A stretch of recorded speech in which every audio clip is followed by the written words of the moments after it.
Just want to start out because I know this is going to be a topic throughout the day today and throughout the week. Just obviously a very serious hurricane that is making its way towards the state of Florida and will hit the west coast of Florida at some point later this week, and just it's going to probably impact the whole entire southeast at some point over the next week. And just our thoughts and prayers with those that are going to be impacted from this storm, and just you pray for safety for everyone, and that the damage is minimal.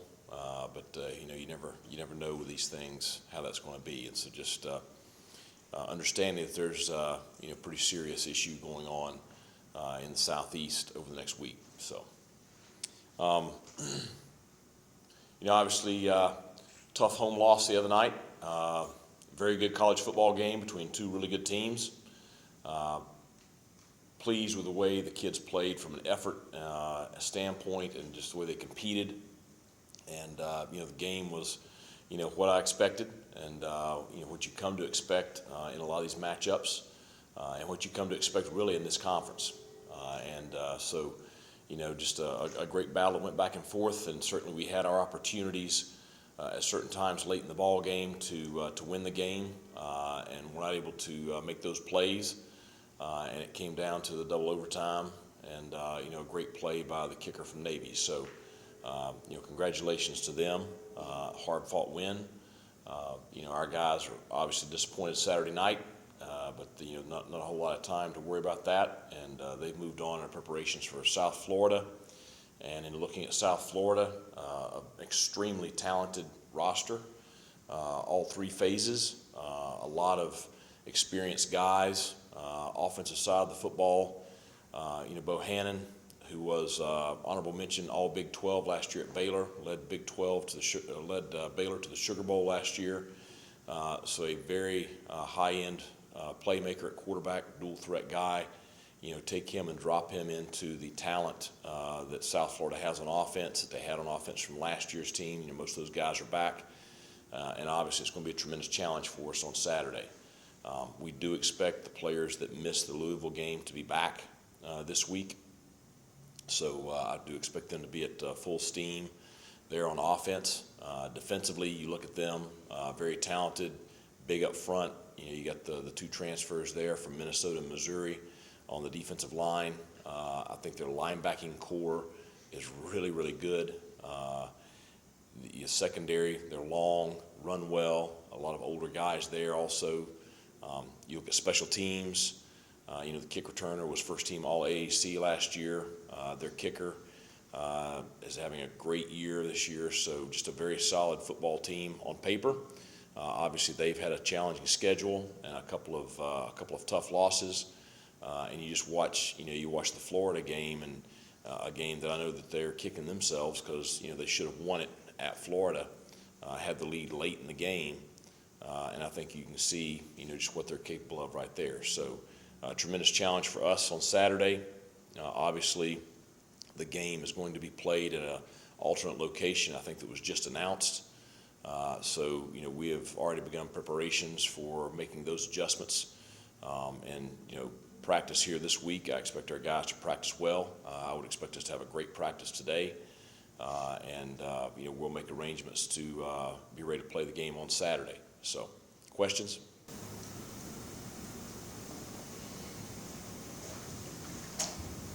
Coaches, what can you tell us about as far as travel, getting down there? Is that kind of the main concern? And will you guys plan to go Friday, or is that to be determined? Everything that we're looking at right now is we do plan to go on Friday. Obviously everything that we're doing, the thing that's, front and foremost is the health and safety of our student athletes and our staff. Just making sure everybody, has safe travel. I do think the route that we will be taking should be free of any weather. So I don't think that'll be an issue getting in there on Friday. And it's supposed to be, really pretty weather Saturday afternoon. Coach, when you look at the Navy tape, what's some of the things with the running game that you saw that you weren't real successful, especially on first down? And were some of those checks from Holton, or was all that from the booth?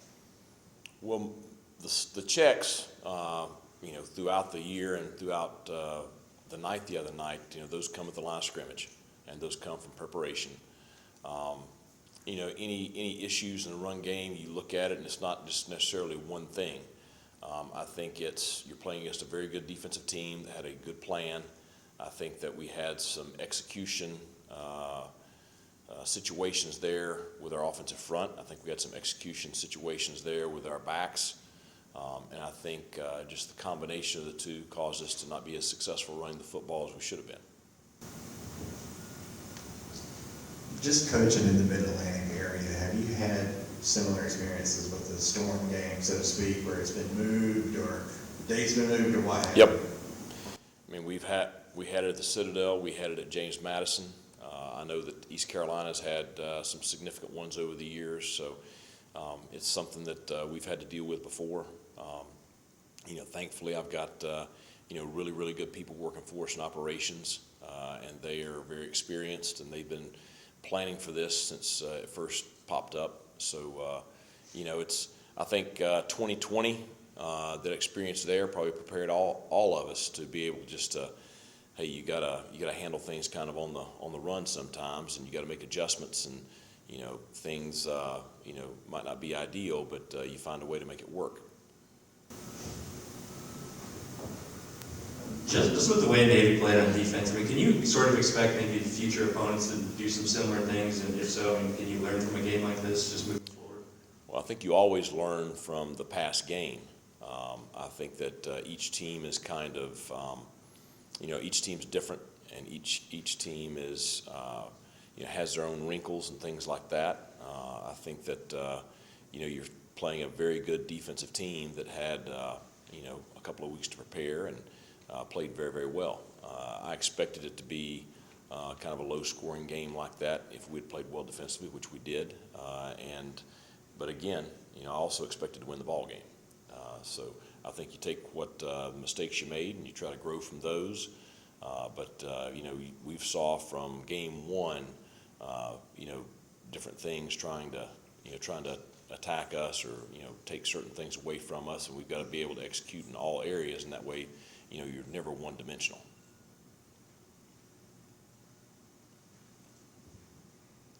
Is there any update on Keaton you can provide at this time, health-wise? I know you said it wasn't serious, but you're expecting back this week? I expect him to practice this afternoon.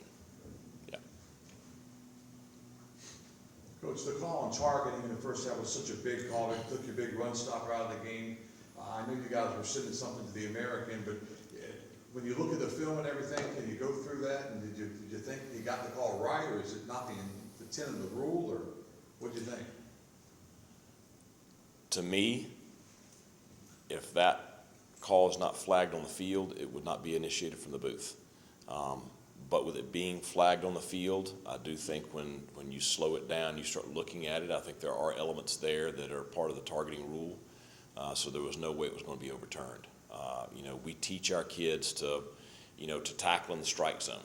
Obviously with quarterbacks, it's a smaller strike zone because you can't go low, you can't go high. And so it really created a tough situation there for Elijah. He was trying to hit the quarterback in the chest. The quarterback kind of ducked at the last second, and it created the contact that caused the flag. So I think he was trying to do the best he could. We got to try to continue to coach it better. He's got to try to continue to execute it better. I hate it for that situation. Coach, red zone offense has been awesome the first few weeks, but had some issues. I got the one touchdown to Ryan, but had some issues in the red zone. Can you just address kind of what happened there? Well, obviously we've improved greatly in that area this year, and have had a lot of success there. We got the one touchdown to Ryan. We had several field goals down there. The red zone is always challenging because it's condensed space, and so with condensed space, it makes it a little more stressful. So I hate we couldn't get the last kick. That was, I think, the only red zone opportunity we didn't score on. So it is what it is. As a follow-up to Bailey's question about Elijah, the ejection part of that, is that the most frustrating part when maybe the penalty can stand, but when players are getting ejected for stuff like that, is that the most frustrating part? Well, I think when you look back, historically, to when the rule was first put into place, I think the intent of the rule was very, very good. If you look at the late, 2000, 2008, 2009, 2010, when you had people just flying in and just leaving their feet and hitting somebody square in the side of the head, and kind of reckless play. I think that's what they wanted to take away from the game. So I think the rule has done that. I don't think that rule fits the spirit of the rule. So it's frustrating. That was the best your run defense has probably ever done in your time here, any coach's time here against Navy. Is there anything you can take away from that game and move forward, or other offense is just so different that it's hard to compare? It's just a completely different animal. We obviously worked this summer. In 2020, we defended them well. They made adjustments in last year's game, and it became a little bit of a shootout. So we, gave them a different look this year with a lot of things we were doing, and I think our kids executed it really well. I wish it had been good enough. It wasn't quite good enough, and so I hate we gave up the plays that we did, and didn't allow us to win the ball game. But every year it's going to be, and we had, back to the old days, Lenore Ryan, Carson Newman. I mean, it's a chess match each year with offenses like that, and they're a very good offensive coaching staff. I feel a lot of confidence in our guys defensively, and so it's just going to continue as long as these two staffs are here. It's going to continue to be that kind of chess match each year, and you're trying to figure out the other. And I told Ken, I said, I'll be glad when this game's over and I don't have to see you for another year. So, and I don't know if he feels the same way or not, but I think they do a great job.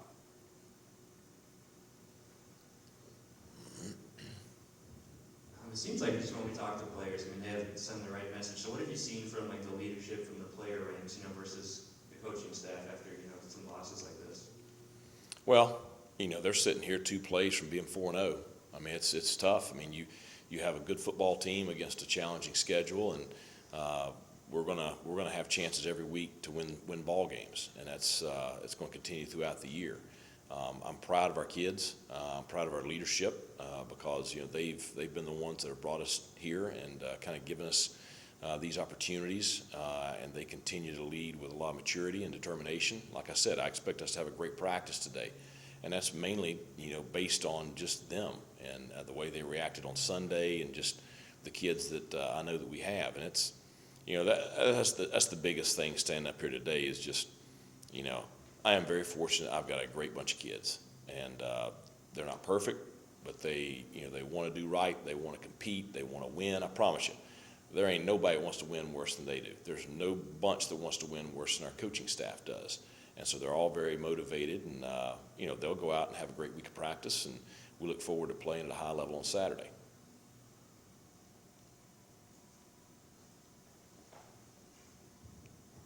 Going on the road for the first time, maybe some different circumstances, but Right. do you almost look forward to going on the road? I know you want to play all 12 games at home maybe, but just that mindset of taking your guys away from home.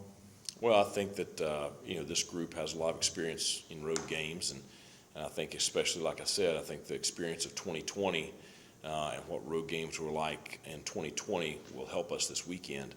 I wish we played every game at home.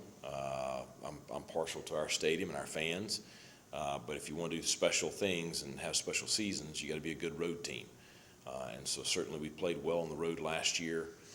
Had some big road wins, had some very close road losses, but I do think those experiences help prepare you for what this is going to happen. What this is going to be this weekend with our first road game. You addressed South Florida a little earlier on, but what are some of the things that you saw maybe last year that you can take? Because that was a tight game as well. Well, just like I said, the thing that stands out to me from last year was how much improved they were up front on the offensive line. I think they've continued that development. I think they're very solid up front. The playmakers like Horn and Batee and Weaver, those guys have continued to grow and develop, and they've added some more pieces to that. The quarterback is the difference in that Bohannon's pretty special, And so, you look on the defensive side of the ball, you have a few guys that were there last year, and you have a lot of new guys. So I think you just look at the overall team, I think this is an improved team from a talent standpoint over what we faced last year. And I think they're trying to get everybody on the same page. Anything else? All right, thanks a lot. Thanks, Coach.